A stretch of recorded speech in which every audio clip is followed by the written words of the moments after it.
वो श्लोक था, स्वर्ण पुष्पिताम पृथ्वीम चिन्वन्ति पुरुषास्त्रयः।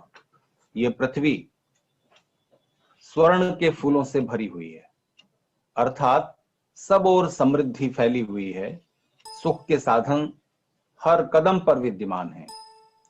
लेकिन उन स्वर्ण पुष्पों को 3 तरह के लोग ही चुन पाते हैं, शूरश्च कृतविद्यश्च यश्च जानाति सेवितुम। एक तो वो व्यक्ति जो शूर है, साहसी है, पराक्रमी है, पुरुषार्थ करना जानता है, आगे बढ़कर फ्रंट फुट पर खेलता है, सुरक्षा रखता है। साहस होने का, साहसी होने का मतलब ये नहीं होता कि आप कुछ भी मूर्खतापूर्ण रिस्क ले लें। एक युवक ने अपनी पिता की संपत्ति, बढ़िया चल रही दुकान, 3 मंजिल का मकान और प्रॉपर्टी वगैरह सब बाजार में रेहन रख करके ऊंचे इंटरेस्ट रेट पर पैसा लेकर के, लोन लेकर के, और उसे सारा शेयर मार्केट में लगा दिया। तब जब बाजार बहुत ऊंचा जा रहा था और ऐसी खबरें थी कि और ऊंचा लगा दिया कि जल्दी ही दुगना तिगुना हो जाएगा। और शेयर के भाव तो कभी भी अचानक गिरते हैं या चढ़ते हैं, अचानक नीचे गिरे और वो आसमान से जमीन पर आ गया, सब कुछ बर्बाद हो गया। ये मूर्खता है, इसे साहस नहीं कहते हैं। साहस का मतलब होता है कि जब निर्णय हो गया, जब पता लग गया कि ये कदम उठाया जाना चाहिए, तब भी नहीं उठा पा रहा, वो साहसहीन है। तो उचित अनुचित का और तब भी कदम बढ़ाने से लोग हिचकते हैं, साहस नहीं कर पाते, कहीं ऐसा ना हो जाए, नुकसान ना हो जाए। तो कितना आप रिस्क उठा सकते हैं, अपनी क्षमता का 30% 40% तक रिस्क आसानी से उठाई जा सकती है, ये ध्यान रखना चाहिए। और दूसरा, शूर अर्थ में यह भी आ जाता है कि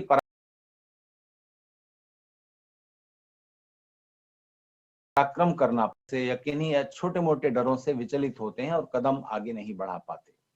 तो जो शूर व्यक्ति है, जो साहसी है, पराक्रमी है, पुरुषार्थी है, वो स्वर्ण पुष्पों को चुनेगा, यानी धन समृद्धि उसे प्राप्त होंगे।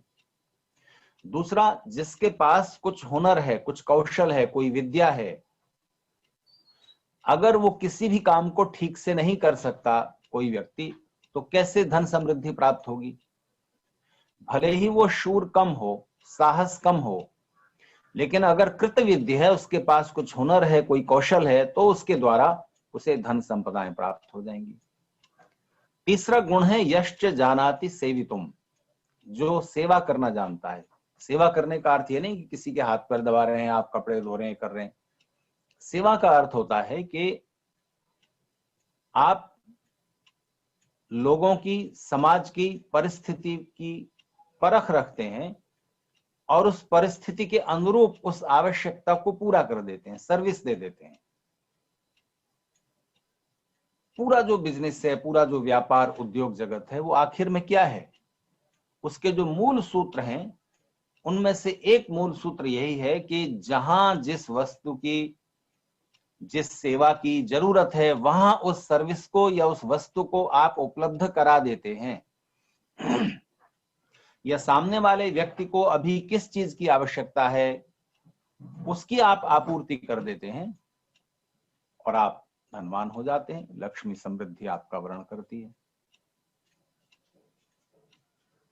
तो भारत में किसी व्यक्ति ने, मैंने कहीं पर पढ़ा कि यात्रा करते हुए उसने देखा कि रेल रुकती है, रेलवे स्टेशन पर ट्रेन रुकती है और यात्री उतरकर भागते हैं नल की तरफ पानी लेने के लिए। 5 मिनट रुकेगी, 2-3 नल हैं, पानी धीरे धीरे आ रहा है। अब उसमें भीड़ लग गई है, 30-40 लोगों की, लड़ रहे हैं, झगड़ रहे हैं, किसका इतना, अरे भाई आधा हो गया, चल ट्रेन ने सीटी दे दी वगैरह। ऐसी परिस्थितियों में यात्रा करनी होती थी, आपको याद होगा। वो अमेरिका से पढ़कर लौटा था युवक, बिजनेस मैनेजमेंट के सूत्र पढ़कर लौटा था। उसने अपने मित्रों से कहा कि मैं भारत में पानी बेचना चाहता हूं। तो सबने उसका मजाक उड़ाया कि तू पानी कैसे बेचेगा, यहाँ पानी फ्री मिलता है सब जगह, पानी तुम कैसे बेच लोगे? उसने कहा कि जरूरत है और जिस स्थान पर जरूरत है वहां मैं इसकी आपूर्ति करूंगा, और वो मिनरल वाटर बनाने वाली पहली भारतीय कंपनी थी। उसने भारत में उस मिनरल वाटर बेचने की शुरुआत की और आज रेलवे स्टेशन पर, बस स्टैंड पर, जहां तहां सब जगह मिनरल वाटर की बोतलें उपलब्ध हैं। अब तो 50 कंपनियां मार्केट में आ गई। शुरुआत उस एक व्यक्ति ने की थी जिसने उस समय की लोगों की आवश्यकताओं को पहचान लिया और उसको पूरा कर दिया। तो या तो हमारे अंदर तीनों गुण थोड़े थोड़े हों या कोई एक पर्याप्त मात्रा में हो, तो स्वर्ण से भरी हुई है पृथ्वी। स्वर्ण का अर्थ समृद्धि, धन, ऐश्वर्य, सुख के साधन, उनसे पृथ्वी भरी हुई है, लेकिन उसको अर्जित वही व्यक्ति कर पाते हैं जिनमें ये तीन गुण या तीनों में से एक गुण विद्यमान है। अगले श्लोक में विदुर कह रहे हैं, बुद्धि श्रेष्ठानि कर्माणि बाहुमध्यानि भारत तानि जंघा जघन्यानि भार प्रत्यवराणि च। जो उत्तम कोटि के कर्म हैं वो बुद्धिमत्ता के साथ किए जाते हैं। इसमें बौद्धिक पुरुषार्थ, इंटेलेक्चुअल एफर्ट ज्यादा लगता है, वो उत्तम श्रेणी के कर्म है। जो शारीरिक पुरुषार्थ से किए जाते हैं, बाहुबल से किए जाते हैं, वो मध्यम कोटि के हैं। और जिन कार्यों को दुनिया से छिपाकर कपट पूर्वक करना पड़े वो अधम कर्म है। ऐसे काम नहीं करने चाहिए, उनसे बचना चाहिए। जिन कार्यों को आपको छिपाना पड़े, ऐसे काम आपके लिए संकट लेकर के आएंगे, दुख लेकर के आएंगे। वही बात जो महर्षि दयानंद सरस्वती कहते हैं कि जिस काम को करते हुए आपको अंदर अंदर शंका, लज्जा, भय उत्पन्न हो, कोई देख न ले और छिपाकर करने की कोशिश करनी पड़े, ऐसे काम नहीं करने चाहिए। उनका परिणाम कोई बड़ा संकट या दुख होता है। तो अधम नीच कार्यों को न करें। दुर्योधनेथ शकुनौ मूढ़े दुःशासने तथा कर्णे चैश्वर्यमाधाय कथम त्वं भूतिमिच्छसि। धृतराष्ट्र को समझाते हुए विदुर कह रहे हैं कि दुर्योधन, शकुनी और मूर्ख दुशासन और कर्ण पर राज्य का दायित्व छोड़ करके आप कैसे सुख, शांति और ऐश्वर्य की अभिलाषा करते हो धृतराष्ट्र। विदुर ने इस श्लोक में थोड़ा तीखे शब्दों में धृतराष्ट्र को कहा, सर्वैर्गुणैरुपेतास्तु पांडवा भरतर्षभ पितृवत् त्वयि वर्तन्ते तेषु वर्तस्व पुत्रवत्। सब गुणों से जो युक्त हैं ऐसे पांडव तुम्हारा पिता की तरह सम्मान करते हैं, वैसा ही आदर देते हैं, वैसे ही तुम में श्रद्धा रखते हैं। तुमको भी उनके प्रति पुत्र भाव रखना चाहिए और पुत्रों की तरह ही उनसे स्नेह रखना चाहिए। उन्हें अपने सन्मार्ग से और उनका उचित भाग देखकर शांति अर्जित करनी चाहिए। तीसरा अध्याय समाप्त हुआ। चौथे अध्याय में फिर प्रकरण प्रारंभ होता है। विदुर कह रहे हैं कि धृतराष्ट्र, हम यहाँ जो प्रसंग चल रहा है उसमें आत्रेय और साध्यों के बीच जो संवाद रूपी जो वार्तालाप हुआ था, जो आपस में संवाद हुआ था, उसकी कुछ चर्चा मैं करना चाहूंगा। विदुर ने धृतराष्ट्र को कहा, हंस का रूप धारण किए हुए, सन्यासी रूप से विचरते हुए एक परिव्राजक को, कठोर व्रतधारी महातपस्वी बुद्धिमान महर्षि आत्रेय को साध्य नाम वाले देवों ने ये प्रश्न किया कि हम लोग आपको कुछ जानते नहीं, आपको हम पहचान नहीं पा रहे हैं कि आप कौन हैं, लेकिन आप अपने वेश से, आचरण से बहुत धीर और बुद्धिमान प्रतीत होते हैं, इसलिए आप विद्वत जनों के उपयुक्त महान अर्थों वाली वाणी हमें प्रदान करें, यानी हमें सदुपदेश दें। तो उन सन्यासी ने, आत्रेय ने कहना शुरू किया कि एतत् कार्यमपरः संश्रुतम में धृतिः शमः सत् धर्मानुवृत्ति ग्रंथिम विनीय हृदयस्य सर्वं प्रिया प्रिये चात्म समम नयित। मैंने अपने से ज्यादा विद्वान लोगों से, अपने गुरुजनों से जो कर्तव्य सुने हैं कि जिनको प्रत्येक व्यक्ति को करना चाहिए और अपने अंदर उन गुणों को धारण करना चाहिए, उनमें से एक है धृति। दुख आने पर, संकट आने पर, विपरीत परिस्थिति में विचलित न होना, धैर्य न खोना, मन को शांत रखना, संतुलित रखना और सत्य धर्म का आचरण करना और मन को उन्मुक्त रखना, यानी उसमें छल कपट इत्यादि ग्रंथियां न रखना और मनोविकारों को ज्यादा न बढ़ने देना। और सबसे बड़ी बात, अपने आत्मा की ही तरह दूसरे व्यक्तियों के साथ व्यवहार करना। जैसे हम अपने साथ व्यवहार पसंद करते हैं वैसा ही व्यवहार दूसरों के साथ करें, और जैसा व्यवहार हम अपने साथ पसंद नहीं करते वैसा दूसरों के साथ न करें। आक्रोश्यमानो नाक्रोशेन मन्नुरेव तितिक्षत आक्रोष्टारम निर्दहति सुकृतम चास्य विन्दति।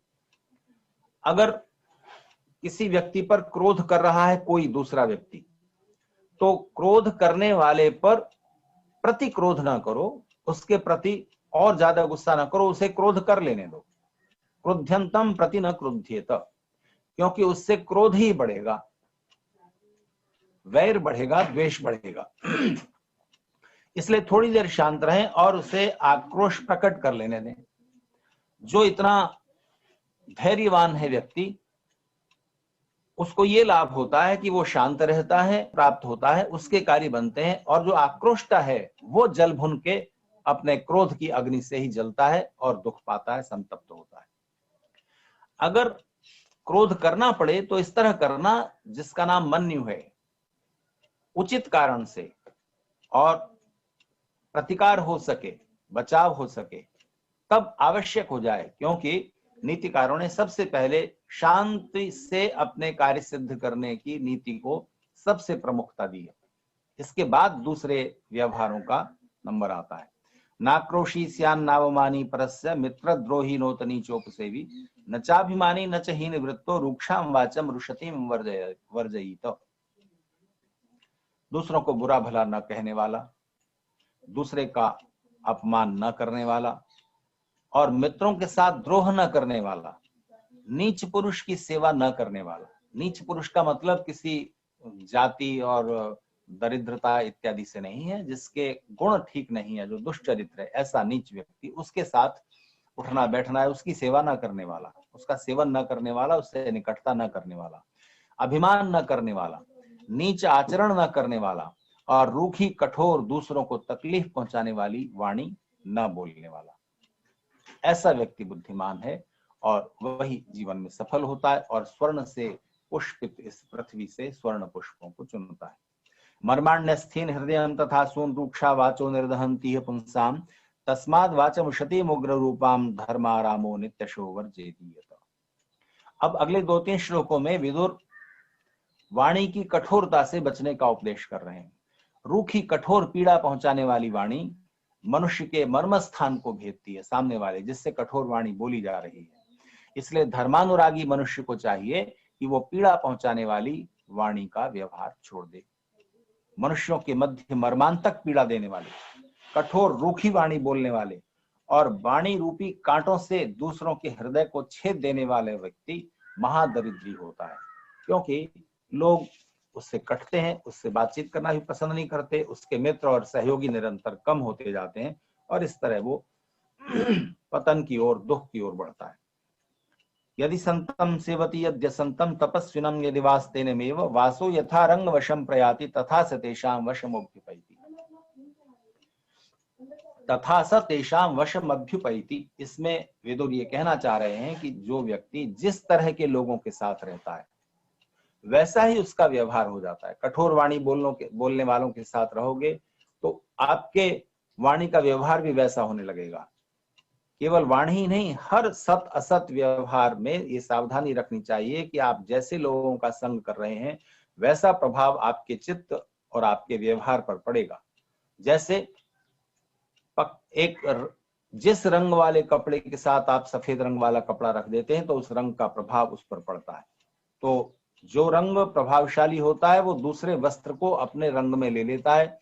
इसी तरह से जो दुष्ट पुरुष हैं उनके साथ आप ज्यादा संगति करेंगे तो उनका प्रभाव आप पर होगा। अच्छे व्यक्तियों के साथ रहेंगे। ये जीवन की व्यवहार की बहुत मूल्यवान बात विदुर कह रहे हैं। प्रायः सब लोग जानते हैं, लेकिन उसके लिए सावधानी रखना आवश्यक होता है।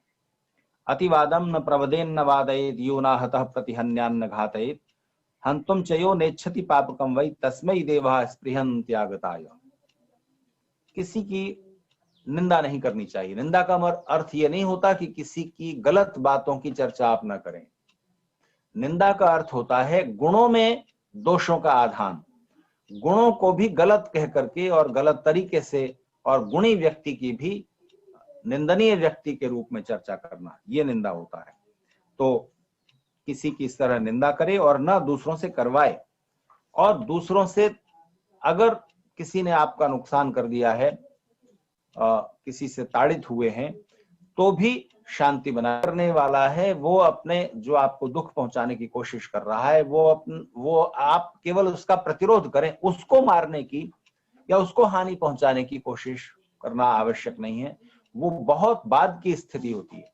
पहले कल्याणकामी मनुष्य को अगर कोई व्यक्ति आपको पीड़ा पहुंचा रहा है तो उससे बचने का उद्योग करें और उसको पीड़ा पहुंचाने से यथासंभव बचें। अपने आप ही उसका समाधान हो जाएगा और आप अपने मन की शांति नहीं खोएंगे और वो अंदर अंदर संतप्त होता रहेगा। अव्याहृतम व्याहृताश्रेय आहु सत्यम वदेद व्याहृतम यद्वितीयम प्रियम वदेद व्याहृतम तत्तृतीयम धर्मम वदेद व्याहृतम तच्चतुर्थम। यहाँ श्रेणियां बताई गई हैं कि किस किस प्रकार के व्यवहार में आप उत्तम मध्यम अधम स्तर पर पहुंचेंगे। गलत बोलने की बजाय, झूठ बोलने की बजाय, अप्रिय कड़वा बोलने की बजाय मौन रहना अच्छा है। और मौन रहने की बजाय सत्य बोलना, अच्छा बोलना, प्रिय बोलना ज्यादा श्रेष्ठ है। और सत्य और प्रिय के साथ धर्मयुक्त तो बोलना और भी उत्तम है। तो पूर्व के साथ उत्तर उत्तर मिलाते ही आप श्रेष्ठ और श्रेष्ठतर स्तर पर पहुंच जाते हैं। वाणी के व्यवहार में सावधानी चाहिए। यादृशै सन्निविशते यादृशां तुम तादृक् भवति पुरुष। इस श्लोक में भी पीछे के श्लोक में कही हुई बात प्रकारांतर से दूसरे शब्दों में कही है कि मनुष्य जैसे व्यक्तियों के साथ बैठता है, जैसों का सेवन करता है, जैसों का जैसे विचार सुनता पढ़ता है, वैसा ही वो बन जाता है। यतो यतो निवर्तते ततस्ततो विमुच्यते निवर्तनाद्धि सर्वतो न वेत्ति दुःखमणुमपि। संग दोष से छूटना चाहिए, दुर्जनों के संग से बचें। और जब इस तरह व्यक्ति अपने मन पर संयम करता है और विषयों से धीरे धीरे निवृत्त होता जाता है, यानी अपने विषय भोगों में ज्यादा लिप्त नहीं होता, ऐसा व्यक्ति कल्याण की ओर बढ़ता है। तो जिस जिस इंद्रिय की आसक्ति बढ़ी हुई है उसको नियंत्रण में लेने से उस प्रकार का दुख धीरे धीरे छूटता जाता है। न जीयते चानुजिगीषते न्यान्न वैरकृच्चा प्रतिघातकश्च निंदा प्रशंसा सुसमस्वभावो न शोचते हृष्यति नैव चायम। दूसरे से जीतने की इच्छा नहीं करता और न दूसरों से पराजित होता है, न वो वैर करता है, न किसी को दुख पहुंचाने की चेष्टा करता है। निंदा और स्तुति दोनों में समभाव रखता है, यानी अगर दुष्ट लोग निंदा कर रहे हैं तो उससे विचलित होने की क्या आवश्यकता है। सज्जन लोग निंदा कर रहे हैं अगर, तो सचमुच हमारे अंदर कोई कमी है, व्यवहार में कुछ गलती हुई है जिसका सुधार कर लेना चाहिए। तो निंदा से जो दुखी नहीं होता, संतप्त नहीं होता, और प्रशंसा में जो बहुत हर्षित नहीं होता, क्योंकि प्रशंसा सुनकर जो अपने मन को उस प्रशंसा से ज्यादा अनुरक्त कर लेता है और फूल कर कुप्पा हो जाता है, उसमें अहंकार बढ़ जाता है, उसकी प्रगति रुक जाती है। इसलिए प्रशंसा से इतना ही लाभ लेना चाहिए कि आपको अपने जो अच्छा कार्य किया है या किसी काम को आपने अच्छे ढंग से किया है उसकी प्रशस्ति तो होगी ही, लोग प्रशंसा करेंगे ही, लेकिन उस कर्म पर ध्यान दीजिए आपको की वजह से मिल रही है। इसलिए उस कार्य को और उत्तरोत्तर श्रेष्ठ बनाते चलें। प्रशंसा से प्रमुदित होकर के वहीं रुक न जाएं कि अब तो बहुत बहुत प्रशंसा हो गई, बहुत कीर्ति होने लगी। भावमिच्छति सर्वस्य ना भावे कुरुते मनः सत्यवादी मृदुर्दान्तो यह स उत्तम पुरुष। जो मनुष्य सब प्राणियों की यथावत स्थिति चाहता है, इसका अर्थ सब लोग बने रहें, किसी के अभाव को अच्छा नहीं समझता कि ये मिट जाए, समाप्त हो जाए, ऐसा जो जितेंद्रिय पुरुष है, सत्यवादी है, कोमल स्वभाव वाला है, वो उत्तम पुरुष है। नानर्थकम सांत्वयति प्रतिज्ञाएं ददाति च रंध्रम परस्य जानाति यह स मध्यम पुरुष। दूसरों को झूठे आश्वासन नहीं देने चाहिए। ऐसा व्यक्ति जो दूसरों को झूठे आश्वासन नहीं देता कि मैं तुम्हारे लिए ऐसा कर दूंगा, वैसा कर दूंगा, और बड़े बड़े उसको सपने दिखाए और फिर करे कुछ नहीं, देने की प्रतिज्ञा करके और फिर प्रतिज्ञा का पालन न करे, ऐसा नहीं होना। प्रतिज्ञा की है तो यथासंभव उसको देने का प्रयास करो, उसका सहयोग करने की कोशिश करो। दूसरों की कमियों को जानकर अगर किसी की कमी हमें पता लग गई, कोई छिद्र, कोई भेद पता लग गया, तो उससे फिर लाभ लेने की या उसको हानि पहुंचाने की चेष्टा नहीं करनी चाहिए। दुःशासनस्तु पहतो भिषस्तो नावर्तते मन्यवशात् कृतघ्न न कस्यचिन् मित्रवधो दुरात्मा कलाश्चैता अधमस्य पुंस। अधम कोटि के लोग वो होते हैं जो कुटिलता का त्याग नहीं करते, जैसे दुःशासन और दुर्योधन इत्यादि। किसी ने उपकार किया है, उस उपकार को नहीं मान रहे। गंधर्वों ने जब पकड़ लिया था तब पांडवों ने बचाया था, लेकिन वो उसकी कृतज्ञता अनुभव न करके वो कृतघ्न है। ऐसे लोग दुरात्मा हैं और अधम कोटि के हैं। न श्रद्दधाति कल्याणम परेभ्योप्यात्म शंकित निराकरोति मित्राणि यो वसोधम अपूरुषा। ऐसा व्यक्ति अधम है जो उत्तम कर्मों में, उत्तम कर्म करने में जिसकी रुचि नहीं है, अच्छे लोगों से जिसकी मित्रता नहीं है, उनमें विश्वास नहीं रखता और गुरुजनों से भी शंकित रहता है। पता नहीं क्या आदेश दे देंगे, क्या काम बता देंगे या क्या धर्मोपदेशी बिठाकर करने लगेंगे। किसी का विश्वास नहीं करता, यानी जिन पर विश्वास किया जाना चाहिए उन पर भी संदेह करता है और किसी की अच्छी बात पर भी भरोसा नहीं करता और अच्छे मित्रों का परित्याग करता है। ऐसा व्यक्ति अधम है। उत्तमान एव सेवेत प्राप्त काले तो मध्यमान अधमास्तु न सेवेत यच्छेद भूतिमात्मन। जो अपना ऐश्वर्य चाहे, उन्नति चाहे, उस व्यक्ति को उत्तम व्यक्तियों का, अच्छे लोगों का ही संग करना चाहिए, उनके ही साथ मित्रता रखनी चाहिए और बहुत आवश्यक हो जाए तो मध्यम पुरुषों की संगति कर लो, उनका सहयोग ले लो, लेकिन अधम पुरुषों के साथ कभी नहीं। प्राप्नोति वै वित्तम सद्बलेन नित्योत्थानात् प्रज्ञा पौरुषेण नत्वेव सम्यग् लभते प्रशंसां न वृत्तमाप्नोति महाकुलानाम।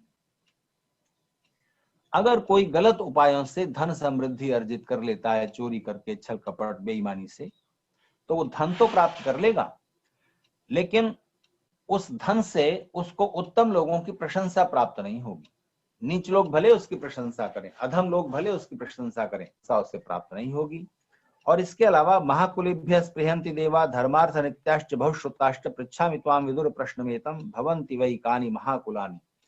जब महाकुल की चर्चा की कि उत्तम लोगों की प्रशंसा ऐसे व्यक्ति को नहीं मिलेगी, चाहे वो धन, राज्य, ऐश्वर्य प्राप्त कर ले, तो फिर धृतराष्ट्र ने यहाँ प्रश्न पूछ लिया है कि महाकुल कौन से कहलाते हैं। तो विदुर उत्तर देते हैं, तपोदमो ब्रह्मवित्तम वितानः पुण्या विवाह सततान्न दानम येष्वैवैते सप्त गुणा वसंति सम्यक वृत्तास्तानि महाकुलानि। वे महाकुल कहलाते हैं जिन कुलों में, जिन परिवारों में, जिन व्यक्तियों में तप है, कष्ट उठाने के लिए जो तैयार हैं, किसी बड़े काम के लिए कष्ट उठाना ही पड़ता है, पुरुषार्थ करना पड़ता है और रास्ते में बहुत सारे विघ्न बाधाएं आती हैं, उन सबको जो सहन करने की क्षमता रखते हैं, जो तपस्वी हैं, जो तप कर सकते हैं, दम है, जो अपने को रोक सकते हैं, जहां रोकना है वहां रोक सकते हैं, अपने इंद्रियों पर, अपने मन पर जो नियंत्रण रख सकते हैं, ब्रह्मविद हैं, ज्ञानवान हैं और ज्ञानवान लोगों के साथ जिनका संपर्क है, यथा समय यज्ञ इत्यादि करते हैं, श्रेष्ठ परिवारों में ही अपने संबंध स्थापित करते हैं, मित्रता, विवाह आदि, अन्न इत्यादि से दूसरों का सहयोग करने की इच्छा रखते हैं और उत्तम आचरण जिनका होता है, ये गुण जहां विद्यमान है, येषां हि वृत्तं व्यथतेन योनिश्चित्त प्रसादेन चरन्ति धर्मं ये कीर्तिमिच्छन्ति कुले विशिष्टां त्यक्ता नृतास्तानि महाकुलानि। जिन परिवारों का, जिन कुलों का व्यवहार कुल परंपरा से, यानी पूर्वजों से श्रेष्ठ चला आ रहा परिवार नष्ट नहीं होता, जो अच्छी परंपराओं को टूटने नहीं देते और श्रेष्ठ आचरण की जो परंपरा पूर्वजों से चली आ रही है और जो श्रेष्ठ आचरण से जो कीर्ति फैली हुई है उसको छिन्न नहीं होने देते, टूटने नहीं देते, जिनके व्यवहार से उनके माता पिता दुखी, संतप्त नहीं होते, जो मन की प्रसन्नता के साथ धर्म का आचरण करते हैं और यश और कीर्ति को कम नहीं होने देते, अपने प्रयास, अपने शुभ कर्म इस प्रकार से करते रहते हैं और जो असद व्यवहार को सदा त्यागते हैं, ऐसे कुल महाकुल कहलाते हैं। अनिज्जया कुविवाहैर्वेदस्योत्सादनेन च कुलान्य कुलताम यान्ति धर्मस्याति क्रमेण च। अच्छे परिवार भी, श्रेष्ठ कुल भी पतित हो जाते हैं, नीच कुलों में बदल जाते हैं यदि वो अपने व्यवहार को उत्तम नहीं रखते और वैदिक परंपराओं से हट जाते हैं। वेदस्य उत्सादनेन, यज्ञ इत्यादि न करने से और वेद की आज्ञाओं का पालन न करने से, धर्म का अतिक्रमण करने से जो उच्च कुल हैं वो भी नीच कुल में बदल जाते हैं। देव द्रव्य विनाशेन ब्रह्मस्व हरणेन च कुलान्य कुलताम यान्ति ब्राह्मणातिक्रमणेन च।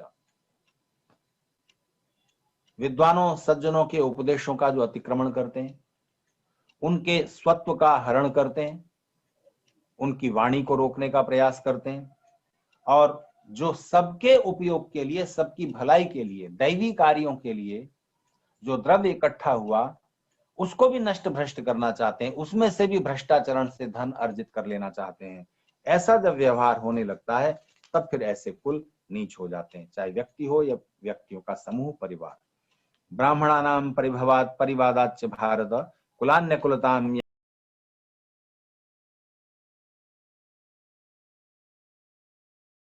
यान्ति न्यासा। राष्ट्र को संबोधित करते हुए विदुर ने कहा, विद्वानों, बुद्धिजीवियों और जो भी बौद्धिक कार्यों में लगे हुए हैं, ऐसे लोगों को जो मारता है, ताड़ित करता है, हिंसा करता है, ऐसा परिवार, या उनकी निंदा करता है, और अगर आप पर विश्वास करके किसी ने अपना धन या कोई वस्तु सुरक्षित जान करके छोड़ी थी, उसका भी अपहरण कर लिया, तब फिर अपकीर्ति होने में देर नहीं लगती और वो उच्च कुल भी नीच कुल हो जाते हैं।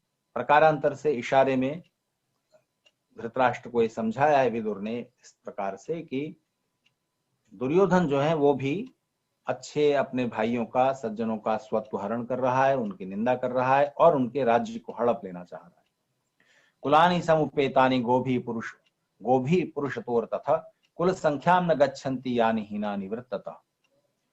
चाहे कितने भी धन, अन्न, पशु और बंधु बांधवों से भरा हुआ परिवार हो, लेकिन अगर आचार व्यवहार से हीन हो जाते हैं, श्रेष्ठ आचरण उनका नहीं रहता, तब वो हीन कुल ही हो जाते हैं, महाकुल नहीं रहते।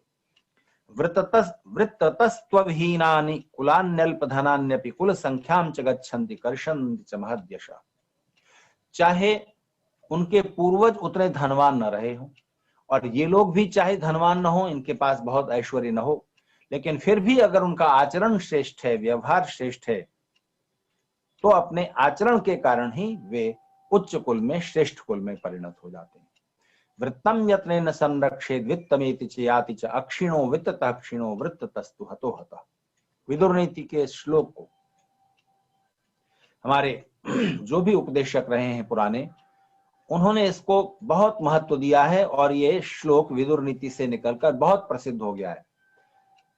थोड़ी सी भी संस्कृत का अध्ययन करने वाले लोगों को ये श्लोक याद होता है, भले उन्हें ये न मालूम हो कि विदुर नीति का है।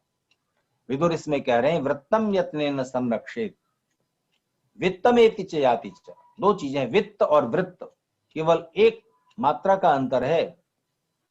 वी में ई की मात्रा है, वृत्त में री है। तो वित्त और वृत्त में क्या अंतर है कि वित्त तो, धन तो आता है जाता है, आज चला गया कल फिर आ जाएगा, फिर कमा लोगे। लेकिन वित्त अगर कम हो गया, धन अगर कम हो गया तो उसकी निंदा नहीं होगी। वित्त के क्षीण हो जाने से कोई व्यक्ति हीन नहीं हो जाता, दीनहीन नहीं हो जाता, फिर आ जाता है वित्त तो, धन तो। पर वृत्ततस्तु हतो हतः, जो वृत्त से क्षीण हो गया, जिसने अपने वृत्त को, अपने सदाचरण को कम होने दिया, निंदित होने दिया, वो व्यक्ति समझो मरे हुए के समान है। गोभी पशुभिरश्वैश्च कृष्या च सुसमृद्धया कुलानि न प्ररोहन्ति यानि हीनानि वृत्ततः। चाहे कितने भी गौ आदि पशु हो, वाहन हो, नौकर चाकर हो, धन ऐश्वर्य हो, उसकी अधिकता से कुल श्रेष्ठ नहीं कहलाता।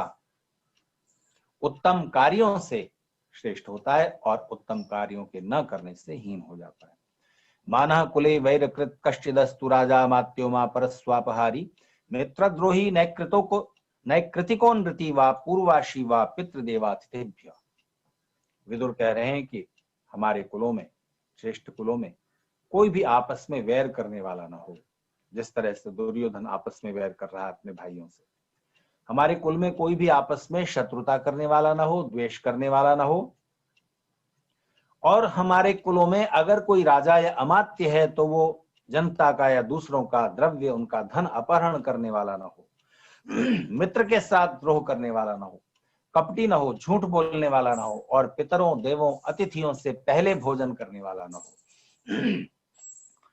पिछले किसी व्याख्यान में मैंने आपसे ये चर्चा की है कि कैसे कब भोजन करने का अधिकार, भोजन बन जाने के बाद, उसकी भी व्यवस्था नीतिकारों ने की है।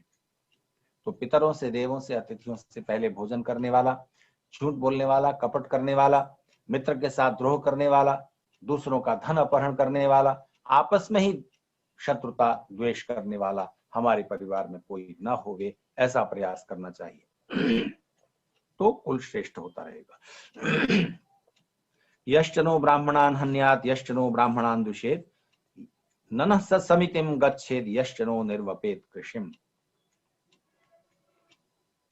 जो व्यक्ति विद्वानों की हिंसा करे, विद्वानों को दुख दे, विद्वजनों, देवजनों के प्रति द्वेष रखे और कृषि की हिंसा करे, कृषि को काटे, ऐसा हमारे परिवार में, हमारी सभा में कोई नहीं होना चाहिए।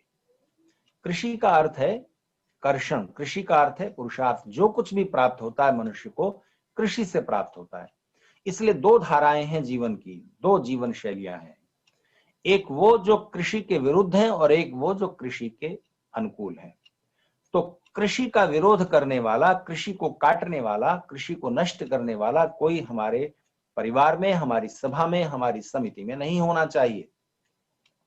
तो दो धाराएं, दो जीवन शैलियां कौन सी? एक वो जो पुरुषार्थ के बिना धन चाहते हैं, मेहनत के बिना धन चाहते हैं।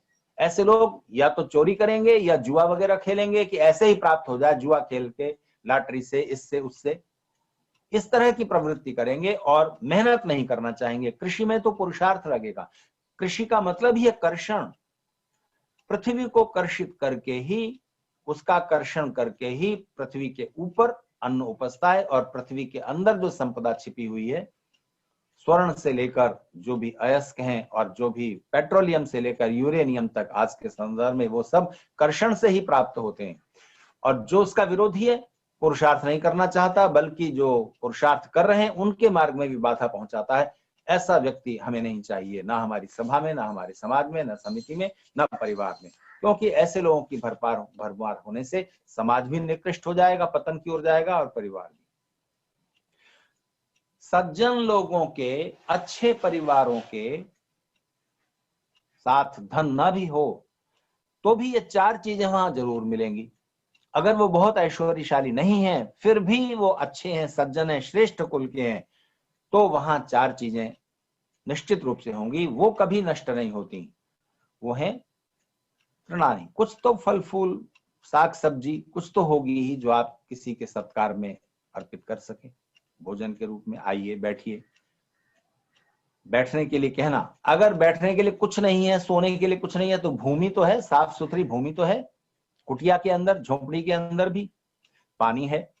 और सबसे बड़ी बात, वाणी तो है ना अच्छी, आदर योग्य। आइए बैठिए, कहां से आए हैं, क्या, इस तरह से कुछ तो सत्कार में हम प्रयुक्त कर ही सकते हैं। भले धन नहीं हम दे सकते और बड़ा सहयोग नहीं कर सकते, जो आगंतुक अतिथि है उसको हम ये चार चीजें तो अवश्य दे सकते हैं, चाहे कोई व्यक्ति कितना भी दरिद्र हो, कितना भी निर्धन हो, तो वो श्रेष्ठ माना जाएगा।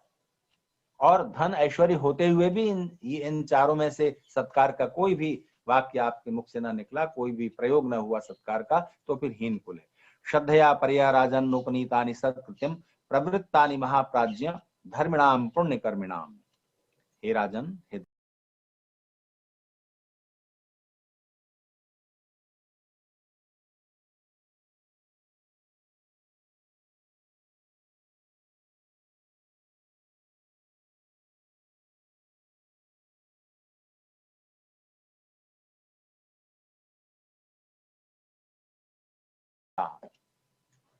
यहाँ पर एक उपमा से विदुर ने बेकार के आदमी और अच्छे लोग, सत्पुरुष और असत्पुरुषों का विभाजन कर दिया है। जैसे एक रथ होता है, एक गाड़ी होती है, उसमें थोड़ी लकड़ी लगी होती है, लेकिन उससे 10 गुनी वजन की लकड़ी एक गट्ठर के रूप में, एक लट्ठे के रूप में पड़ी हुई हो, तो उससे आप क्या वजन ढो देंगे? वो तो खुद ही एक वजन है, खुद ही एक भार है। तो असत पुरुष ऐसे खुद ही भार की तरह होते हैं पृथ्वी पर, समाज पर, परिवार पर भी। उन्हें कोई जिम्मेदारी दो, वो उसे नहीं निभा सकते, ठीक से नहीं निभाना चाहते, तो वो खुद ही भार बन जाते हैं। तो जिस लकड़ी को तराशा गया है, पहिए का रूप दिया, दो पहियों को एक लकड़ी से जोड़ा, तब उस पहिए के ऊपर एक आसन हो गया, तो उस पर बैठ करके 2 3 4 लोग चले जाते हैं, उस पर वजन रख करके आराम से ढोया जा सकता है। इसी तरह से जिम्मेदारियों का बोझ रखते हुए भी सत्पुरुष, क्योंकि उनका व्यक्तित्व सुंदर है और उस व्यक्तित्व को तराशा गया है, अच्छा बनाया गया है, इसलिए वो बड़ी बड़ी जिम्मेदारियों, उत्तरदायित्वों का वहन कर लेते हैं। और जो असत पुरुष हैं वो खुद भी एक बोझ की तरह हो जाते हैं। नतन मित्रम यस्य कोपाद विभेति, यद्वा मित्रम शंकितेनोपचर्यम, यस्मिन् मित्रे पितरी वाश्वसीत, तद्वै मित्रम संगतानि तराणि। मित्र का लक्षण बता रहे हैं देखो। कौन आपका मित्र है? जिस मित्र के पास बैठ के कब ये गुस्सा हो जाएगा ऐसा डर लगे, या क्या व्यवहार कर देने से ये इसको अच्छा नहीं लगेगा ऐसा आप भयभीत रहें, वो व्यक्ति मित्र नहीं है। वो या तो आपसे श्रेष्ठ है, आपसे ऊंचे पद अधिकार शक्ति वाला है, तो उसके पास बैठते हुए जरा सा एक संकोच सा होगा ना, भय होगा। मित्र तो वो है जिससे आप इतने अंतरंग हैं कि कुछ भी कह लेंगे और ये डर नहीं लगा रहेगा कि ऐसा व्यवहार ना हो जाए, ऐसा ना हो जाए, ऐसा मुझसे कुछ बात ना निकल जाए। ये भयभीत भाव जहां है वहां पर मित्रता नहीं है। वहां ऊंच नीच संबंध हो सकते हैं, कोई हमसे ऊंचा पदाधिकारी है, हमसे बड़ा विद्वान है, हमसे आयु में बड़ा है, तो उससे थोड़ा सा एक दूरी बनाकर रखने की प्रवृत्ति होती है। लेकिन मित्र के साथ तो निकटता होती है, उससे आप अपना सब कुछ हंस बोल सकते हैं और अपनी बातें कह सुन सकते हैं। वो व्यक्ति मित्र है। या कश्चिदप्यसंबद्धो मित्र भावेन वर्तते, सैव बंधुस्तन मित्रम सा गतिस्तत्परायणम। इसमें मित्र का और भी बारीक और गहरा लक्षण कहा है। अगर कोई व्यक्ति आपसे किसी संबंध के कारण, संबंध का मतलब कोई प्रयोजन है, अभी कोई आपसे बंधकर उसे कुछ लाभ होगा, कुछ सहयोग चाहिए, तभी आपके पास आता है, वो मित्र नहीं है। अमित्र भी नहीं है, वो आपका शत्रु नहीं है। लेकिन जब मतलब होता है तभी आपसे संपर्क करता है, तो वो तो फिर आदान प्रदान है, आपने सहयोग दिया, अगर बदले में आप कभी उसका सहयोग लेना चाहेंगे तो ले लीजिए। ये मित्रता का मान भी लें उसे मित्र, तो सबसे छोटा स्तर है। आपके परिचित हैं, वो मित्र हैं, लेकिन सहयोगी हैं। लेकिन मित्र तो वो है जो आपसे मिलना चाहता है सिर्फ मिलने के लिए, या आप उससे मिलना चाहते हैं सिर्फ मिलने के लिए। बहुत दिन हो गए, चलो हालचाल पूछ लें, मिल नहीं सकते तो फोन ही कर लें। तो अगर फोन भी करते हैं तो अगर कोई काम पड़ा है तब फोन कर रहे हैं, तो उनसे तो आपके व्यावहारिक संबंध है, वो मित्रता के अंतर्गत नहीं आते। ऐसे मित्रों की संख्या होनी चाहिए जो बस जिनसे मिलकर ही अच्छा लगता है। न कश्चिदप्यसंबद्धो मित्र भावेन वर्तते, बस मित्र भाव से ही वो आपके नजदीक आना चाह रहा है, यह है, वही वास्तव में बंधु है, वही मित्र है। और उस ऐसे मित्रों के साथ आवश्यकता के समय ज्यादा बड़ा सहयोग प्राप्त हो सकता है। जो मित्र नहीं है पर शत्रु भी नहीं है, उनसे आप सहयोग तो ले सकते हो, लेकिन जो मित्र हैं वो आपके दुख में दुख अनुभव करेंगे, आपके सुख में सुख अनुभव करेंगे। उनका होना, साथ खड़ा होना ही आपके दुख को कम कर देगा। चलचित्तस्य वै पुंसो वृद्धाननुपसेवत, पारिप्लव मतेर नित्यम ध्रुवो मित्र संग्रह। जो पुरुष चंचल चित्त वाला है, आज ये कल वो ऐसा, और अभी कुछ तभी कुछ, और अपने से ज्ञान में जो बड़े हैं, आयु में जो बड़े हैं, अनुभव में जो बड़े हैं, उनकी संगति करने से बचता है, उनके पास नहीं बैठता, उनकी बात नहीं सुनता, और ना मानना तो दूर, सुनना भी नहीं चाहता, अस्थिर मति वाला है। ऐसा व्यक्ति मित्रों का संग्रह नहीं कर सकता, क्योंकि अस्थिर चित्त वाला, आज जो मित्र है उसका कल उसी से वो ठान लेगा, कुछ भी बदल जाएगा। मन को कोई भी जरा सी बात बुरी लग गई बातचीत में, किसमें, तो उसकी मित्रताएं गहरी नहीं होती, क्योंकि उसका चित्त स्थिर नहीं होता। चित्त की स्थिरता आती है अपने से बड़े लोगों के साथ, चाहे वो ज्ञान वृद्ध हो, वयोवृद्ध हो, अनुभव वृद्ध हो, उनके पास बैठकर थोड़ा धैर्य से उनकी बात सुनते हैं, तो उसका प्रभाव ये होता है कि आपका चित्त चंचल नहीं रहता, उनके अनुभवों से आपको प्रेरणा मिलती है। ये आशय। चलचित्त मनात्मानम इंद्रियाणाम वशानुगम अर्था समविवर्तन्ते हंसा शुष्कम सरो यथा। जो चंचल चित्त वाले हैं, अज्ञानी हैं, इंद्रियों के वशीभूत हैं, इंद्रियों के विषयों में जिनकी आसक्ति है, तो वो इंद्रियों की आसक्ति की वजह से जरा से प्रलोभन से डिग जाते हैं। ऐसे व्यक्तियों को धन ऐश्वर्य प्राप्त हो भी जाए तो भी वो उससे सुख नहीं उठा पाते, क्योंकि चित्त अस्थिर है, इंद्रियों में आसक्ति है, तो वो उन ऐश्वर्यों को स्थिर नहीं रख पाते। लक्ष्मी उनके पास स्थिर नहीं रहती, बहुत जल्दी नष्ट हो जाती है, उनको छोड़कर चली जाती है। हंस की तरह, जैसे हंस सूखे तालाब को छोड़ देते हैं, इसी तरह से लक्ष्मी भी उनको छोड़ देती है। दूसरा अर्थ ये भी निकलता है, क्योंकि पाठ भेद मिलता है, तो उसमें समभिवर्तनते, यानी जैसे कि धन इकट्ठा वो व्यक्ति कर लेता है लेकिन धन से सुखी नहीं हो पाता। हंस जैसे सूखे तालाब के ऊपर उड़ते रहते हैं, नीचे नहीं बैठते, इसी तरह से। दूसरा अभिप्राय जो मैंने आपसे पहले कहा कि ऐसे व्यक्ति को लक्ष्मी छोड़ ही जाती है, धन ऐश्वर्य छोड़ ही जाते हैं, चले जाते हैं उसके पास से, जैसे कि सूखे तालाब को हंस छोड़ देते हैं। अकस्मादेव कुप्यन्ति प्रसिदन्त्य निमित्ततः शीलमेतद असाधूनाम अभ्रम पारिप्लवम यथा। बिना कारण के गुस्सा करते हैं मूर्ख लोग, असाधु लोग, असत पुरुष, दुर्जन लोग, और बिना कारण के प्रसन्न हो जाते हैं। किसी पर ऐसे ही प्रसन्न हो गए, ऐसे ही बिना मतलब छोटी सी बात पर ज्यादा क्रुद्ध हो गए, ये असत पुरुषों का लक्षण है। जैसे कि चंचल बादल कहीं भी बरस जाता है बिना ये देखे कि यहाँ बरसना चाहिए कि नहीं बरसना चाहिए, यहाँ ऐसे बादलों से उपमा की गई। सत्कृताश्च कृतार्थाश्च मित्राणाम न भवन्ति ये तान व्रतान अपि क्रव्यादा कृतघ्नानोपभुञ्जते। जो व्यक्ति अपने मित्रों से सत्कार भी पाता है और प्रयोजन भी सिद्ध कर लेता है और बदले में मित्रों का उपकार भी नहीं मानता, उनको आवश्यकता पड़ी तो सहयोग कर देना चाहिए, वो तो दूर कृतज्ञता भी नहीं प्रकट करता, ऐसा व्यक्ति अत्यंत कृतज्ञ है। और उपमा दी है कि ऐसे व्यक्ति के मर जाने पर उसका मांस गिद्ध भी नहीं खाएंगे, इतना वो नीच माना गया है कृतज्ञ व्यक्ति। अर्चैरेव मित्राणि सतिवा धने नानर्थयन् प्रजानाति मित्राणाम सारफल गुताम। अच्छे व्यक्तियों को चाहिए, श्रेष्ठ लोगों को चाहिए कि चाहे मित्र के पास धन हो या ना हो, फिर भी उनका आदर सत्कार करें। वो आपके काम आ सकते हो या ना आ सकते हो, फिर भी उनका आदर सत्कार करें। और मित्रों से विशेष प्रयोजन पूरा होने की आकांक्षा न रखते हुए, उनसे कोई याचना न करते हुए, बिना किसी प्रयोजन के, केवल मित्र है बस इस भाव से ही उनको लाभदायक मानना चाहिए कि मित्र का होना ही एक सुख देता है, यही एक बड़ा लाभ है।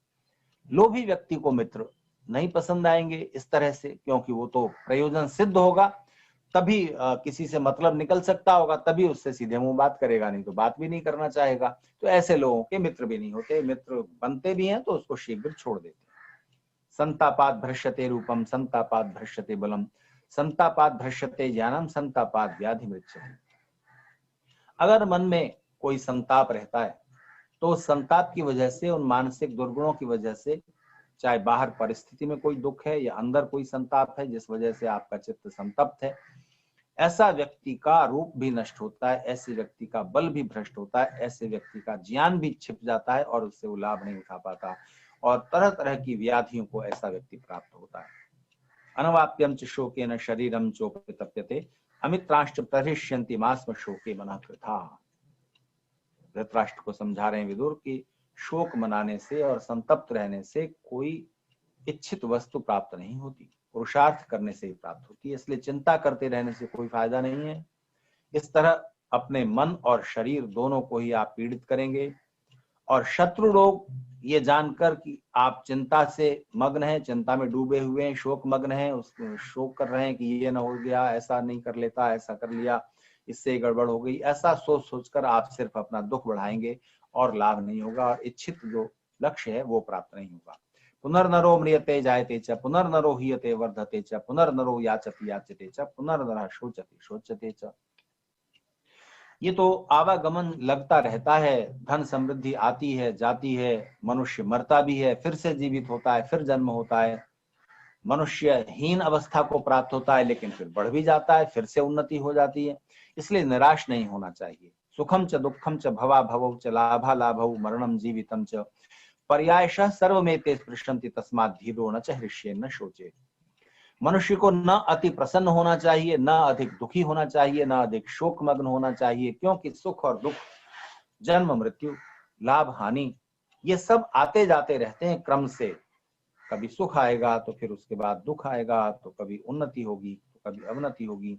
इसमें धीर रहना चाहिए, धैर्यवान रहना चाहिए, और न सुख आने पर अधिक प्रसन्न हो, न उन्नति होने पर अधिक अहंकार में आओ, और न थोड़ा हीन हो गए, थोड़ा धन नष्ट हो गया या कुछ पदावनत हो गए, कुछ ऐसी परिस्थिति आ गई तो उससे मन का धैर्य नहीं टूटने देना चाहिए। समत्व की प्राप्ति करना उद्देश्य रहना चाहिए। चलानि हीमानि षडिन्द्रियाणि तेषां यद्यद् वर्धते यत्र यत्र ततस्ततः स्रवते बुद्धिरस्य छिद्रोदकुंभादिव नित्यमंभ। जो हमारी 5 ज्ञानेंद्रियां हैं, 5 सेंसेस हैं, अगर इनमें से एक की भी विषयासक्ति बढ़ जाती है तो वो छेद की तरह हो जाती है। जितना बड़ा वो छेद होगा, और 2 इंद्रियों में आसक्ति और ज्यादा आसक्ति तो उतनी ही तीव्रता से पानी, जैसे समृद्धि का जल, जैसे छेद वाले घड़े से पानी निकलता जाता है, इसी तरह से इंद्रियां अगर विषयासक्त हो जाती हैं ज्यादा, एक उचित सीमा से ज्यादा, तब फिर उस विषयासक्ति के कारण उन इंद्रियां छेद में बदल जाती हैं और छिद्र से समृद्धि का, सुख का, शांति का जल बहता रहता है। ऐसा व्यक्ति सुखी नहीं हो पाता। तनुरद्ध शिखी राजा मिथ्योपचरितो मया मंदानाम मम पुत्राणाम युद्धेनांतम करिष्यति। अब यहाँ धृतराष्ट्र अपने मन का दुख, अपने मन की व्यथा और चिंता प्रकट कर रहे हैं विदुर से। जैसे सूखी लकड़ी के अंदर अग्नि छिपी रहती है, जरा सा घर्षण हो तो आग लग जाती है, ठीक इसी तरह से सूक्ष्म धर्म से बंधा हुआ युधिष्ठिर, जिसके साथ मैंने असद व्यवहार किया है, ये मेरे मूर्ख पुत्रों का युद्ध में नाश कर देगा। ऐसी आशंका धृतराष्ट्र प्रकट कर रहे हैं। तो विदुर ने कहा, अभी धृतराष्ट्र बोल रहे हैं, नित्योद्विग्नमिदं सर्वं नित्योद्विग्नमिदं मनः यत् यत् पदमनुद्विग्नं तन्मे वद महामते।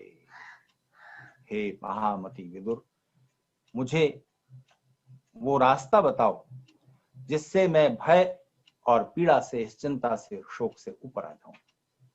तो विदुर ने कहा, नान्यत्र विद्या तपसोर नान्यत्येन्द्रिय निग्रहात् नान्यत्र लोभ संत्यागात् शांतिम पश्यामि तेन भव। हे अनघ, यहाँ उसका उत्साह बढ़ाने के लिए और छंद पूर्ति के लिए वेदव्यास जी प्रयोग कर रहे हैं। हे अनघ पाप रहित धृतराष्ट्र, तुम्हें शांति नहीं मिलेगी तब तक जब तक आप विद्या और तप के द्वारा, इंद्रिय जय के द्वारा और लोभ का परित्याग नहीं कर देते। क्योंकि लोभ की वजह से ही तो दूसरे का राज्य छीनने की इच्छा हुई है तुम्हारे अंदर और तुम्हारे पुत्रों के अंदर। तो विद्या और तप के द्वारा और इंद्रिय जय के बिना और विद्या और तप के बिना और लोभ का त्याग किए बिना शांति नहीं मिलेगी। तो ये छोड़ दो। बुद्धिया भयम प्रणुदति तपसा विन्दते महत गुरु शुश्रूषया ज्ञानम शांतिम योगेन विन्दति। भय कैसे नष्ट होता है? सही और गलत का विचार करके और गलत को छोड़ देने से बुद्धि के द्वारा भय नष्ट हो जाता है। अनुचित आचरण न करो, भय नष्ट हो जाएगा। और भय अगर आ गया है तो बुद्धि के द्वारा उसका उपाय सोचो। तो भय का नाश तो बुद्धि के सही चिंतन के द्वारा होगा। तप के द्वारा महत प्राप्ति होती है, बड़े लक्ष्य की प्राप्ति होती है। और दूसरा महत, आप परब्रह्म की प्राप्ति भी करनी हो तो भी उचित पुरुषार्थ करना पड़ेगा। जितना बड़ा सुख चाहिए, महत जितना बड़ा सुख चाहिए, उतना पुरुषार्थ करने के लिए, उतना ही कष्ट उठाने के लिए सन्नद्ध रहना आवश्यक है। गुरु शुश्रूषया ज्ञानम, गुरुजनों की, जो आदरणीय लोग हैं और विद्वान लोग हैं, हमसे ज्यादा जानने वाले लोग हैं, उनकी सेवा से, शुश्रूषा से, उनकी संगति से ज्ञान प्राप्त होगा, सन्मार्ग मिलेगा। और शांतिम योगेन विन्दते, योग के द्वारा शांति प्राप्त होती है। अब यहाँ योग के 2 अर्थ ले सकते हैं। एक तो समाधि वाला, परमेश्वर के निकट बैठने से शांति प्राप्त होती है, उसका ध्यान करने से। और दूसरा उचित प्रयोग से, जीवन का व्यवहार ठीक ढंग से कर लेने से और सब चीजों का, व्यवहारों का सही प्रयोग करने से शांति प्राप्त होती है। नहीं तो आप अशांत रहेंगे, गलत प्रयोग करेंगे, अशांत होंगे, गलत व्यवहार करेंगे, बदले में अशांति होगी। अनाश्रिता दान पुण्यम वेद पुण्यम अनाश्रिता राग द्वेष विनिर्मुक्ता विचरन्ति मोक्षिणः, जो शांति के अभिलाषी लोग हैं, जो आनंद के अभिलाषी लोग हैं, मोक्ष प्राप्त के अभिलाषी लोग हैं, वो राग द्वेष से विमुक्त होकर विचरते हैं। फिर उनको अगर वो दान पुण्य न भी करें, वेदाध्ययन न भी करें, लेकिन उन्होंने पहले कर लिया वेदाध्ययन, दान पुण्य आदि कर लिया, उसका फल होता है शांति, सुख और आनंद और मोक्ष की तरफ बढ़ते जाना। अधीतस्य सुयुद्धस्य सुकृतस्य च कर्मणः तपसश्च सुतप्तस्य तस्यांते सुखमेधते। ऐसे व्यक्ति के सुख बढ़ते हैं जो अच्छे प्रकार अध्ययन करने वाले हैं, यानी जो लक्ष्य है उसको पाने का मार्ग क्या है, उसका अध्ययन ठीक से करना, उस प्राप्ति के मार्ग को समझना, जानना। पतंजलि ने उसको स्वाध्याय के रूप में कहा है। जो भी आपको प्राप्त करना है, उस प्राप्त करने के जो साधन हैं, जो उसके लिए ज्ञान चाहिए, जो सन्मार्ग चाहिए, उसका अध्ययन और अच्छे प्रकार से फिर पराक्रम करना। आप अध्ययन ही करते रहें, जानते बहुत हैं, सब आपको मालूम है, लेकिन आप पराक्रम में नहीं उतरते। और अगर आवश्यकता पड़ जाए तो अपने विकारों से युद्ध करना, सामने जो बाधाएं हैं उनसे युद्ध करना, उनको पराजित करना। अगर कुछ मनुष्यों का समूह आपको उस रास्ते पर जाने से रोकता है तो उनको भी पराभूत करना और अच्छे प्रकार कर्म करना। अपने कर्म को, जो भी आप काम कर रहे हैं, उसको अच्छे से अच्छे ढंग से करने का प्रयास और अच्छे प्रकार कष्ट सहन करने का अभ्यास, ये सब जो व्यक्ति कर लेता है वो सुख को प्राप्त होता है। स्वास्तीर्णानि शयनानि प्रपन्ना न वै भिन्ना जातु निद्राम लभन्ते न स्त्रीषु राजन रतिम आप्नुवन्ति न मागधै स्तूयमाना न सूतै। जो व्यक्ति अशांत है, जिसके मन में कोई संताप भरा हुआ है, जिसका मन छिन्न भिन्न हो रहा है और बहुत सारे विचार तर्क वितर्क घूम रहे हैं, ऐसा व्यक्ति कभी चैन से सो नहीं पाता। चाहे उसको अच्छे बिछौने, अच्छे बिस्तर पर लेटा दिया जाए तब भी उसे नींद नहीं आती। और अच्छे से अच्छे सुख के साधन, सुंदर सुंदर चीजें उसके पास हों, तब भी न उनसे वो सुख उठा पाता है और उसका मन का संताप जो है उन सुख के साधनों में भी उसे निरत नहीं होने देता। और चाहे अच्छे कवि और अच्छी स्तुति करने वाले लोग आकर उसकी कितनी भी प्रशंसा करें, वो भी उसे अच्छा नहीं लगता, क्योंकि चित्त में अशांति और संताप भरा हुआ है। वही हालत धृतराष्ट्र की इस समय हो रही है। न वै भिन्ना जातु चरन्ति धर्मम न वै सुखम प्राप्नुवन्ति ह्य भिन्ना न वै सुखम भिन्ना गौरवम प्राप्नुवन्ति न वै भिन्ना प्रशमम रोचयन्ति। जो धर्म का आचरण नहीं करते और जिनका मन छिन्न भिन्न रहता है, ये कर लूं, वो करूं, ऐसा करूं, वैसा करूं, और सही गलत का निर्णय नहीं कर पाते, और जिनकी प्रवृत्ति अधर्म की ओर होती है, अधर्माचरण से, गलत सलत तरीकों से, शॉर्टकट से जो बहुत कुछ पाने की इच्छा रखते हैं, ना वो सुख को प्राप्त होते हैं, न गौरव को प्राप्त होते हैं, न शांति को प्राप्त होते हैं। न वै तेषां स्वदते पथ्यमुक्तम योगक्षेमं कल्पते नैव तेषां भिन्नानां वै मनुजेन्द्र परायणम न विद्यते किंचिदन्यत् विनाशात्। जो लोग भेद को प्राप्त हुए, यानी जिनका मन अस्थिर है, उनको कोई ठीक यथार्थ कही हुई बात भी अच्छी नहीं लगती और किसी भी तरह वो शांति प्राप्त नहीं करते, और जो रक्षा रूपी कर्म है, जो क्षेम है, वो भी उन्हें प्राप्त नहीं होता। विनाश के अतिरिक्त उनकी और कोई अन्य गति नहीं होती। संपन्नम गोषु संभाव्यम संभाव्यम ब्राह्मणे तप संभाव्यम चापलम स्त्रीषु संभाव्यम ज्ञातितो भयम। गौओं में दुग्ध की जा सकती है, ब्राह्मण जो विद्वान है उसमें ज्ञान प्राप्ति के लिए जो भी अधिक से अधिकतम साधना करनी चाहिए उसकी संभावना वह दिखती है। स्त्रियां, बच्चे थोड़ा चंचल मन वाले होते हैं, अधिक चंचल मन वाले होते हैं, ये संभावना की जाती है। और अपने संबंधियों के बीच कोई भयकारी हो सकता है, ये भी संभावना की जा सकती है। लेकिन अगर आपका चित्त अशांत है तो आप सुख प्राप्त कर लेंगे और सही मार्ग प्राप्त कर लेंगे, ये संभावना नहीं हो सकती। इसलिए मन से लोभ इत्यादि दुर्गुणों को छोड़ दें। ब्राह्मणेषु च ये शूरा स्त्रीषु ज्ञातिषु गोषु च वृंतादेव फलम पक्वम धृतराष्ट्र पतन्ति ते। जैसे किसी वृक्ष से पका हुआ फल बड़ी आसानी से गिर जाता है, पतन की ओर आ जाता है, इसी तरह से ऐसे लोग भी बहुत जल्दी पतित होते हैं जो विद्वान सज्जन लोगों के प्रति, स्त्रियों के प्रति, अपने ही संबंधी लोगों के प्रति, गौओं के प्रति, निरपराध लोगों के प्रति शूरवीरता और साहस दिखाते हैं, पराक्रम दिखाते हैं। आगे के श्लोकों में संगठन का और शक्ति किस तरह संचित होती है, इसका संकेत विदुर कर रहे हैं। महानप्येक जो वृक्षो बलवान सुप्रतिष्ठित तसह्येव वातेन सस्कंता वृक्षा संघर्ष सुप्रतिष्ठिता ते ही तीव्रतमान वातान सहन्ते न्यून संशयात। एक अकेला वृक्ष किसी मैदान में खड़ा हुआ है तो वो आंधी तूफान से बहुत जल्दी गिर जाएगा, उसको आंधी तूफान एक वृक्ष को गिरा देंगे।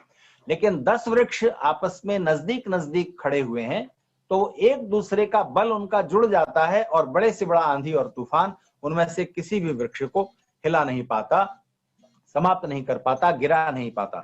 इसी तरह से एवं मनुष्य मप्यैकम गुणैरपि समन्वितम शक्यम दुष्यंतो मन्यन्ते वायु ध्रुवम विवेकजम अन्योन्य समुपष्टम भाद अन्योन्यापाश्रयेण च ज्ञात्या संप्रवर्धन्ते सरसी योपलात्मनुत।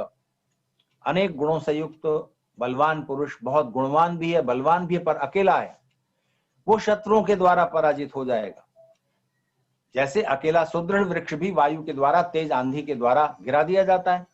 लेकिन अगर बहुत से वृक्ष खड़े हुए हैं तो उनको जिस तरह आंधी नहीं गिरा पाती, इसी तरह से अपने बंधु बांधव मित्रों सहयोगियों के साथ, अपने परिवार, अपने कुल बांधवों के साथ जो व्यक्ति है जुड़ा हुआ है, उसको विपत्तियां पराजित नहीं कर पाती, उसका विनाश नहीं हो पाता, वो पतन की ओर नहीं जा पाता। धृतराष्ट्र को समझा रहे हैं विदुर कि इसी तरह तुम पांडवों से विरोध न करो और सब भाई मिल करके शत्रुओं को, दूसरे शत्रुओं को पराजित करोगे और अपने मित्रों और शत्रुओं का भेद करके शत्रुओं को समाप्त करो। जो मानवता के शत्रु हैं, समाज के शत्रु हैं, राज्य के शत्रु हैं, और अपने मित्रों की संख्या बढ़ाओ, पांडवों के साथ वैर द्वेष छोड़ दो। बची हुई बातें अभी ये चौथे अध्याय के कुछ श्लोक शेष हैं और हम शीघ्र ही चाहेंगे कि इस सप्ताह में विदुर नीति का हम पूरा पारायण कर लें और उसके जो दिव्य उपदेश हैं उनको हृदयंगम कर लें। आज की चर्चा यहीं रोकता हूं। धन्यवाद। ओम।